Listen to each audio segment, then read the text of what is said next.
Harley Race was a pro wrestler, promoter, and trainer. Born in Maryville, Missouri in 1943, after a rough childhood and a stint in jail, he began his career in 1959 doing odd jobs for Missouri promoter Gus Karras, driving around the 800-pound Happy Humphrey, as well as attending to his daily needs and, on occasion, facing him in the ring. Harley made his debut under the moniker Jack Long, the kayfabe brother of John Long, after a near-fatal car crash, which took the life of his pregnant wife and almost losing his leg. After grueling physical therapy for several months, Harley returned to the ring the following year.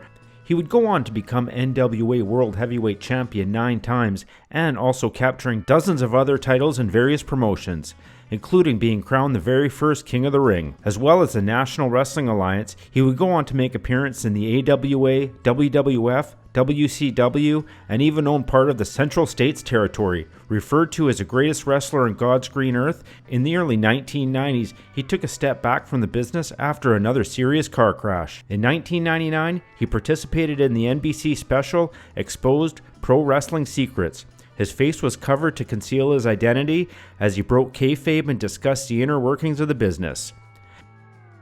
That same year, he started World League Wrestling, which he would continue to run until his death in 2019. One of the toughest men to ever step into the ring and would protect the life of the business, even if it meant risking his own. This is the story of Harley Race.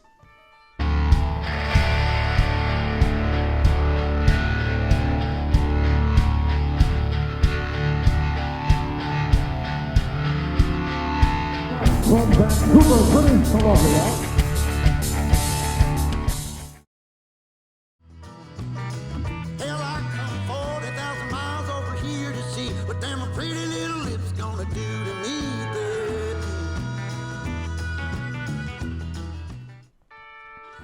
Harley Leland Race was born to sharecroppers J. Allen Race and Mary Race on April 11, 1943 in Maryville, Missouri, weighing 8 pounds and 6 ounces, but grew up in the nearby town of Quitman. His father also worked as a bus driver to feed his brother and 4 sisters. At 2 years old, he suffered a serious eye injury, which he fell on a wire and cut open one of his eyeballs. He was an early fan of professional wrestling, watching programming from the nearby Chicago territory on the Dumont television network. He was in awe after watching his first match and told his family that's what he wanted to do for the rest of his life. By the 10th grade, he was the biggest kid in class, as well as class president. He would enjoy practicing headlocks and other wrestling moves with lifelong friend Danny Keever, as well as fishing trips and tipping over outhouses. While in high school, an altercation with a classmate led the principal kneeing Harley in the back of the head as he tried to break up the fight. Enraged, Harley attacked him, resulting in his expulsion. Harley would go on to work on several farms, including one owned by Stanislaus Sabisco, who, even though he was an old man at the time, would still show Harley a few holds. At the age of 16 in 1959, Harley was arrested along with another youth to face check charges, reportedly trying to cash a $15 and an $18 check. In September of 1960, Harley was again arrested and charges of criminal assault were filed. Harley was charged with the rape of a 17-year-old College Springs girl. He was held in Page County Jail with his bail set at $5,000. He would be found not guilty and acquitted in April of 1961 after the jury deliberated for an hour and 10 minutes. In July of that same year, Harley was involved in one of many car accidents when he reportedly fell asleep behind the wheel and crashed into a tree. He was taken to the hospital and released with minor injuries. In fall of that year, Harley began working for Gus Karras in the Kansas Territory, running errands as well as driving around the super heavyweight Happy Humphrey, who also taught him ring psychology. Because of Humphrey's size, he could not fit in the showers and motel rooms, so he would lay on the ground and Harley would have the task of hosing him off and scrubbing him with a mop. Harley would be paid $5 a day to drive him around plus room and board, and also wrestled him on several occasions in which he would be paid $25 per match. Eventually, Harley started wrestling on some of his shows, and some of the veteran wrestlers helped further Harley's training. Harley would also wrestle in carnivals, being challenged by locals, where he would earn a tough guy reputation. His first official match was in Waterloo, Iowa, against Bill Cole. Because there were several gangs in the area, Harley wanted to set himself apart, and to send this message loud and clear, he strung 7 needles together, dipped them in Indian ink, and tattooed Lone Star on his forearm with a star underneath it. One day one of the local gangs did try and hassle him, but that was the same day he happened to have his father's shotgun in the back seat and wasn't afraid to use it. He pulled it out and sprayed their car, and they never bothered him again. But every single time that I come around, it seems you got another man trying to keep you down.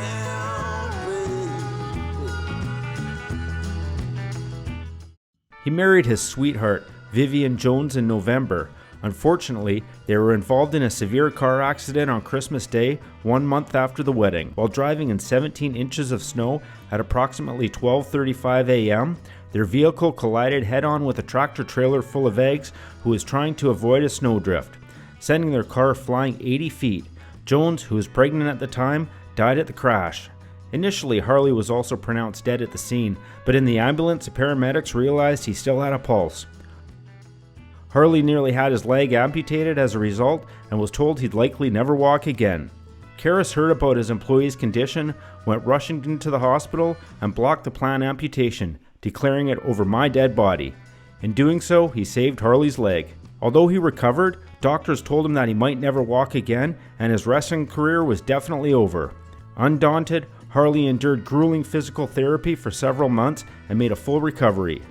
For a short time, Harley studied the Bible and had hopes of becoming a minister, but the wrestling bug wouldn't leave him alone. Well, you might think you're driving me insane, but I made the game that you're trying to play. You know, I think you maybe. At age 18, he moved to Nashville and began wrestling under the ring name Jack Long, forming a tag team with storyline brother John Long. The duo quickly captured the Southern Tag Team Championship. In 1963, Harley forged his driver's license and changed the year from 1943 to 1942 so he could drink legally a year earlier. In later life, it would take him almost a year to clear it up and he almost faced criminal charges. It was that same year he met Billy Strong, who also wrestled as John Long. Since him and Harley looked a lot alike and he was looking for a tag team partner, Harley would become his kayfabe brother Jack Long and would win his first belt, co-holder of the Southern Tag Team Championship. After a few months, he would win his first singles title, the Southwestern Heavyweight Championship. Around this time, Harley began challenging fans and inviting them into the ring. When they were stupid enough to do it, he figured it gave him legal right to teach them a lesson. He would instruct the security staff to let them into the ring and put them in a submission that would leave them squealing in front of the audience. If they were tough-looking guys bigger than him, he would hit them with a surprise headbutt, sometimes breaking their nose. Not a lot of fans would jump into the ring with Harley, but none would ever beat him. Baby, you ought to know this ain't my first rodeo. Through his time wrestling in the old Memphis Auditorium, he would often return backstage and find one of his biggest fans waiting for him, none other than Elvis Presley. According to many sources, Elvis loved wrestling and often used wrestlers as his bodyguards. I've been around long enough to know some things you can't take back. Around this time, Harley married his second wife, Sandra Jones, who regularly traveled with him. One night during a match in Glasgow, Kentucky, Harley decided to show off a move he had recently learned, a backflip from the top rope, which he would land on his feet. He landed right where another wrestler had spit in the ring. His right leg slipped on the spit and twisted sideways and snapped his ankle. He finished the match, then drove 100 miles back to Nashville before seeking medical attention. After his leg healed, he wrestled in Missouri for a while before heading to Amarillo, Texas, where he would work under Dory Funk Sr. for 5 months. This would also be the start of his serious back problems, which would haunt him till the day he died. When he returned to Kansas, the wrestling business was starting to cool down as there were more wrestlers than events to employ them. To supplement his income, he bought a hay truck and would haul hay from farmers' fields to their barn, charging 10 cents per bale. On a good day, he would often bale 1,000, and after paying 2 kids he had helping him, he would walk away with $70. On nights when he was booked to wrestle, his older brother would drive the truck. In the mid-60s, like most men his age, Harley received a draft notice to go fight in Vietnam. During his physical, the doctors took one look at his leg and sent him home. I got Sammy on the phone, Nikki at home, trying to get along so I can be with you, babe. After parting ways with John Long and briefly using the name the Great Mortimer, under the suggestion of his father, he would begin wrestling under his given name, Harley Race. After wrestling Vern Gagne one night in Omaha, Nebraska, Vern told him he had the perfect tag team partner for him, a former All-American football player named Larry Hennig. Harley had briefly met Hennig while in Amarillo and jumped at the chance of becoming his partner. They would be billed as Handsome Harley Race and Pretty Boy Larry Hennig and would develop a close friendship that would last a lifetime. By 1965, they wasted no time gunning for the top tag team, Dick the Bruiser and the Crusher. On January 30th, they beat the veterans for the titles. Harley at 22 and Larry at 29 became the youngest AWA tag team champions at the time. The veterans wouldn't let it go and began showing up for matches dressed in blonde wigs and calling themselves the Dolly Sisters, attempting to mock the young team. Behind the scenes, Harley and Larry were honored. In 1967, they would even go as far as to show their disdain for the young team in an issue of the Wrestling Review magazine, calling them Gertrude Hennig and Sylvia Race. The angle between the two teams was still hot and continued to bring fans in. 2 weeks after winning the titles, Harley was involved in an altercation at the Chestnut Tree restaurant in Minneapolis, Minnesota. After Harley confronted a man who was harassing a woman in the restaurant, knocking him unconscious, the man's friend, John Morton, stabbed Harley in the back. Harley was hospitalized and Morton was arrested. In another attempt to gain publicity, Harley and Larry signed up for the inaugural International 500 snowmobile race from Winnipeg, Canada to St. Paul, Minnesota. Harley would drop out of the race early after his snowmobile broke down after 25 miles, but Larry went on to finish the race and even won the Survivor Trophy for overcoming various hardships along the way. Harley and Larry Hennig were designated to feud with the Bruiser and Crusher and other top tag teams for the next several years and were given 3 title reigns. Vern Gagne, in particular, was promoted as a hated rival of the team, partnering with several other wrestlers in matches against Race and Hennig during their AWA run. In October 1967, Gagne was credited with breaking one of Hennig's legs, thus giving him some much-needed time off from the ring.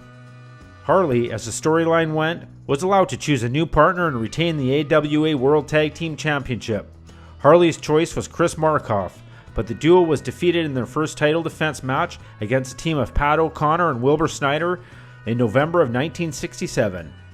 For the next several months, Harley teamed with Hard-Boiled Haggerty, who over the years presented Gagne with some of his greatest matches. Together, Race and Haggerty often were cast against Gagne and Cowboy Bill Watts. In March 1968, after Hennig's return to the ring, he and Harley were back together, though the two never won the AWA Tag Team Championship. No, I ain't got time to change your mind, 'cause the bus is a-humming. Are you staying, are you coming back? Despite his tag team success, Harley left the AWA after several years at the top of the division to pursue a singles career in the National Wrestling Alliance. Being a gun enthusiast, by the late 1960s, he owned literally hundreds of guns and would take at least one with him everywhere he went. By this time, Harley and his wife Sandra had split up after they had a daughter, Candice Marie, and he met another woman. One night while on a short road trip together, a Corvette screamed by his car. As Harley drove around the curve, the Corvette was upside down in a ditch. The engine was on fire and was spreading to the back of the car near the gas tank. Still haunted by his car crash in 1960, Harley slammed on the brakes, got out of his car, and told his girlfriend to go for help. He ran to the car and positioned his shoulder under the car door and somehow managed to use his leg strength to push the car up and over onto its wheels. The driver's head rolled out of the car and over towards Harley's feet. The last thing Harley wanted to see happen was to see his body burn up with the car, so he grabbed him and pulled him away, but it was too late. The man had lost his life. The local media covered the event, and Harley was looked at as a hero for risking his own life trying to save the man. The only problem with that is Harley worked for years trying to become a villain, but the event would cause fans to begin cheering him. Even flipping them off didn't work, they still cheered.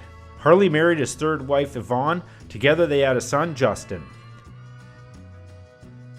In 1970, after a match, an irate fan grabbed the starting bell and attacked Harley, who would retaliate by striking the fan. Harley was taken to the hospital after being treated, but no charges were laid. In 1973, he took the nickname Mad Dog after a fan threw a piece of raw meat in the ring and Harley bit into it like a rabid animal. That same year, he faced NWA World Heavyweight Champion Dory Funk Jr. in Kansas City. Harley emerged from the battle as the new champion in what was perceived by fans as a stunning upset. Behind the scenes, Funk had pulled out of losing the title to Jack Briscoe, citing injuries in a truck accident. In truth, Amarillo promoter Dory Funk Sr. did not want his son losing the title to a fellow babyface. Harley, a known tough street fighter, was under orders from the NWA to not let Funk leave the ring as champion that night. The ending was a work, with Funk dropping the title in the third fall as planned and Bill Kirsten dropping the Mad Dog nickname during the match. A televised defense from his first reign, held in Calgary against Klondike Bill, aired as the main event on an episode of the promotion's Stampede Wrestling program, where Harley successfully defended his title. Though Harley held the title for only a few months, losing it to Briscoe in Houston, Texas, in July he became a worldwide superstar and a headliner everywhere he appeared. Harley was determined to eventually regain the NWA World Heavyweight Championship, often moving between territories and collecting several regional titles, including 8 Central States Heavyweight Championships, 7 Missouri Heavyweight Championships, the Georgia Heavyweight Championship, the Stampede North American Heavyweight Championship in Canada, the Japan-based NWA United National Heavyweight, and the PWF World Heavyweight Championships, and becoming the first holder of the Mid-Atlantic United States Heavyweight Championship, still defended today as the WWE United States Championship. This kept Harley in contention for the NWA World Heavyweight Championship, and Harley vowed that he would only need one chance against a champion to regain it. Harley finally got his wish in 1977, facing familiar rival Terry Funk, who had become the champion since their previous encounters in Toronto.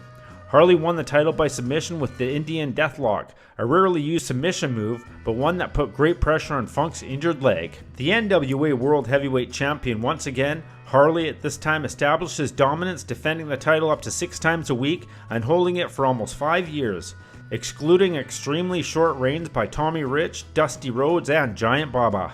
Harley feuded with many of the legends of the NWA, including Dick the Bruiser, Pat Patterson, and Angelo Poffo.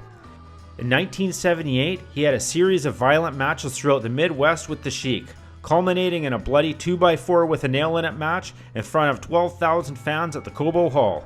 The NWA and AWA and WWF were all on good terms, and Harley engaged in title versus title matches with WWF Heavyweight Champions Superstar Billy Graham and Bob Backlund, as well as AWA World Heavyweight Champion Nick Bockwinkel. Harley toured extensively all over the country and the world, including Australia, New Zealand, Singapore, and many stints in Japan, where he was already well known for his visits with Larry Hennig. On October 13, 1978, Harley body slammed Andre the Giant. Harley would repeat the feat on January 7, 1979, though it was outside the ring during the match. Harley, after many victories over Dusty Rhodes and other great wrestlers, lost the title to Rhodes in 1981. Rhodes lost the title to up-and-coming star Ric Flair, though Harley was able to defeat Flair in St. Louis in 1983 for his 7th reign as champion, breaking the record previously held by Lou Thesz. What followed was one of the classic angles of the 1980s, which led to the first NWA Starrcade event. Determined not to lose the title again, Harley offered a $25,000 bounty to anyone who could eliminate Flair from the NWA. Bob Orton Jr. and Dick Slater attacked Flair, inflicting what appeared to be a career-ending neck injury, and collecting the bounty from Harley after Flair announced his retirement. Flair's retirement was a ruse, however, and he eventually returned to action, much to Harley's surprise. NWA officials set up a championship match to be titled Starrcade, a Flair for the Gold. The match was to be held in Flair's hometown of Greensboro, North Carolina, which enraged Harley. Harley lost the title to Flair in the bloody and memorable Starrcade Steel Cage match, with Gene Kiniski as a special referee. Flair jumped on top of Harley from the top rope and pinned him to become champion. Harley regained the NWA World Heavyweight Championship for a 2-day reign in New Zealand in 1984. After many years, it is now a recognized title change, but his loss to Flair at Starrcade was largely seen as a torch passing from Harley to Flair. Flair would go on to credit Harley for igniting his career. Later, Harley left the NWA because NWA President Sam Muchnick was losing his capabilities. Harley returned to the AWA in 1984 to wrestle Curt Hennig. The confrontation was fueled by Larry Hennig confronting his former tag team partner at the end of the match. Harley also wrestled former AWA World Heavyweight Champion Rick Martel as part of Wrestle Rock in 1986. Toward the end of his in-ring career, he returned to the AWA, most notably against Larry Zbyszko for an AWA World Heavyweight Championship match in August 1990. Which was featured as the main event of an AWA broadcast of ESPN, making it the final AWA television taping. The match ended in a double countout. AWA folded after the match. Early in his career, Harley became involved in the ownership side of wrestling, buying a portion of the Kansas City and later St. Louis territories known as Heart of America sports attractions. St. Louis was a stronghold for the NWA, and around this time in 1984, WWF owner Vince McMahon began his invasion of NWA territories, including St. Louis, his ambition to build a truly national wrestling promotion. Harley was enraged, famously confronting Hulk Hogan and the Funk Brothers at a WWF event in Kansas City. Harley lost over $500,000 as an owner of the Kansas City territory. And despite his championship years being at an end and wishing to retire from active competition, was forced to rely on continuing to wrestle to make a living. He continued to travel the United States and abroad and signed with McMahon's WWF in 1986. Well, you might think you drive me insane. I made the game that you're trying to play, you know. In May 1986, Harley entered the WWF, managed by longtime friend Bobby the Brain Heenan, bleaching his hair blonde and billing himself again as Handsome Harley Race.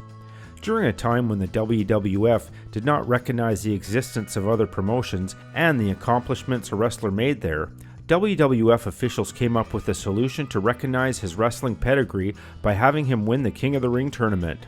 After this, Harley had a coronation ceremony, coming to the ring in a royal crown and cape to the ceremonial accompaniment of the 10th movement known as the Great Gates of Kiev by Modest Mussorgsky. After winning the match, Harley would make his defeated opponent bow and kneel before him. Usually Heenan would assist the defeated opponent to bow and kneel by grabbing their hair and forcing them to bow before Harley. He participated in a notable feud with the Junkyard Dog, culminating in a match at WrestleMania 3 at the Pontiac Silverdome, in which Harley cleanly pinned JYD after a belly-to-belly suplex. JYD was required to bow to Harley as a winner, but after he bowed and Harley got up, JYD attacked him before leaving with the King's cape to a standing ovation. Harley would spend 1987 feuding with Hulk Hogan and Jim Duggan, who, during a televised confrontation, took Harley's crown and robe, though Harley later attacked Duggan and took them back. His feud with Duggan was highlighted by an extended brawl at the 1987 Slammy Awards. In early 1988, he suffered an injury in a match against Hogan, in which he tried to hit Hogan prone on a table at ringside with a swan dive headbutt. Hogan moved out of the way and Harley impacted the table inwards. The metal edge forced its way up to Harley's abdomen, giving him a hernia.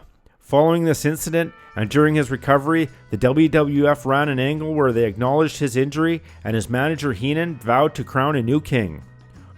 Harley returned in late 1988, joining Heenan's team at Survivor Series. Harley left the WWF in early 1989, following a brief comeback from hernia surgery and an attempt to regain his crown from the new king, Haku, at the Royal Rumble. In 1990, he divorced his third wife, Yvonne Jones. After leaving the WWF, Harley continued to wrestle until the spring of 1991, most notably with World Wrestling Council in Puerto Rico, Stampede Wrestling in Calgary, the NWA, All Japan, and the AWA. He defeated Miguel Perez Jr. for the WWC Caribbean Heavyweight Championship on January 6, 1990 in Puerto Rico, making it his last title reign before dropping it to Jose Gonzalez on March 4th. After his appearance in the AWA, he briefly retired from wrestling. Harley made his return at the Great American Bash on July 7, 1990, when he defeated former NWA World Heavyweight Champion Tommy Rich. He began making appearances on house shows and immediately would fill in for Ric Flair in several tag team matches, pairing up with Barry Windham against Lex Luger and Sting. Harley would continue to work a program with Rich through the rest of the summer, as well as facing Brian Pillman and Wendell Cooley. In September, he received several United States Heavyweight Championship title shots against the then champion Lex Luger. In October, Harley renewed his rivalry with the Junkyard Dog in 2 matches on the WCW house show circuit and finished the year facing Michael Wallstreet. During a house show in St. Joseph, Missouri on December 7, 1990, Harley sustained a shoulder injury and would ultimately retire from active competition. He transitioned to the role of manager and had success. Harley made his first subsequent appearance 6 months later as a guest referee during a house show on June 14, 1991 in St. Louis, Missouri. 1 year after making his initial return on the Great American Bash in 1990, Harley returned at the 1991 Great American Bash to become the advisor/manager to Lex Luger. Excelling as a manager, as he had as a wrestler, he immediately led Luger to the WCW World Heavyweight Championship. He managed Luger throughout his title run, as well as acquiring the contract for Mr. Hughes from Alexandria, New York. In 1992, Harley began to add other wrestlers to a stable that would include Big Van Vader, Super Invader, and Vinny Vegas. The stable was short-lived, and after Vader defeated Sting for the World Championship on July 12, 1992, he became Harley's primary charge. The wily veteran was popular among the young WCW talent and developed close friendships with Mick Foley and Steve Austin, among others. Harley returned to the ring a final time on a trio of Florida house shows in November of 1993, when he substituted for an injured Vader to face Ric Flair. His former rival would come out victorious on each occasion. These would be the last wrestling matches of his career. After losing the title at Starrcade in December 1993, Vader quickly became Harley's sole stable member again. Harley continued to manage Vader in the following months in rematches against Flair, and on May 22, 1994, he was inducted into the WCW Hall of Fame during the Slamboree pay-per-view. He continued to appear at Vader's side through the rest of the year. His fourth wife, Beverly, was vice president of the Commerce Bank of Kansas City. They married in late 1995, shortly after Harley's career-ending car crash. She often traveled with Harley until she died of pneumonia. As his early wrestling career had been nearly derailed due to a car accident, another car accident in January 1995 forced Harley out of the wrestling business altogether. Harley required a hip replacement surgery, which, along with injuries accumulated after years in the ring, prevented him from even being a manager. Harley would make a few independent appearances against Flair, but his inability to work was just too great. Harley would make one last return to WCW television in October 1999 as a ring announcer for the Bret Hart vs. Chris Benoit tribute to Owen Hart match in his hometown of Kansas City. With his in-ring career finished, Harley founded World League Wrestling in 1999 near his home in Eldon. The promotion also served as a training school for the would-be professional wrestlers and other independent promoters from across the region. At present, WLW runs shows in Troy, Missouri. Harley returned to WWE television in 2004, shortly after being inducted into their Hall of Fame. On an episode of Raw, Randy Orton confronted Harley and spat in his face, to go with Orton's legend killer persona. Harley returned again for Raw's WWE Homecoming episode in October 2005, marking the show's return to the USA Network. Harley, along with the other legends who were in the ring, gave Rob Conway a lesson in respect. In 2004, Harley was recruited to be part of Total Nonstop Action Wrestling as a member of their NWA Championship Committee. Despite reportedly being an authority figure as a member of the committee, he never made any official decisions and only made the occasional on-screen appearance for the company. At the WWE Hall of Fame Class of 2007 ceremony, Harley and Dusty Rhodes were inducted into the Four Horsemen by Ric Flair and Arn Anderson. On the August 8, 2008 episode of Monday Night Raw, Harley sat in the front row and was acknowledged by commentators Michael Cole and Jerry the King Lawler. Before the show, Harley accompanied GHC heavyweight champion Takeshi Morishima to the ring for a dark match against Charlie Haas. Harley made an appearance at Total Nonstop Action Wrestling's Lockdown pay-per-view in 2007 as a special guest gatekeeper for the main event. He also made a special guest appearance at the second night of Ring of Honor's Glory of Honor 6, Night 2 at the Manhattan Center on November 3, 2007. On January 4, 2014, Harley took part in New Japan Pro Wrestling's Wrestling Kingdom 8 in the Tokyo Dome, participating in the title presentation before a match for the NWA World Heavyweight Championship and punching out defending champion Rob Conway's manager Bruce Tharp. Harley continued to run World League Wrestling and his wrestling camp in Eldon, Missouri. He later moved the business to Troy. Many of his trainees were sent to the NOAH promotion in Japan for extra experience. Over the years, he needed surgery to his neck, hip replacements, knee replacements, and had 5 vertebrae in his back fused together due to the years of taking hard bumps. In May 2017, he broke both his legs at a fall in his home, one in several places. He needed 4 blood transfusions during surgery. Harley would continue to promote WLW until his death while in rehab. On March 1, 2019, Harley's close friend Ric Flair announced that Harley was diagnosed with terminal lung cancer. One day later, CWFH promoter Dave Marquez said that while he was indeed diagnosed with lung cancer, it was not terminal. On August 1, 2019, it was revealed by longtime friend Dustin Rhodes that Harley had died from lung cancer at the age of 76. He was buried next to his parents and one other brother at the Quitman Cemetery along Highway 113 in Quitman, Missouri. During his time, he was considered as one of the toughest men behind the scenes, king of the ring, and the greatest wrestler on God's green earth.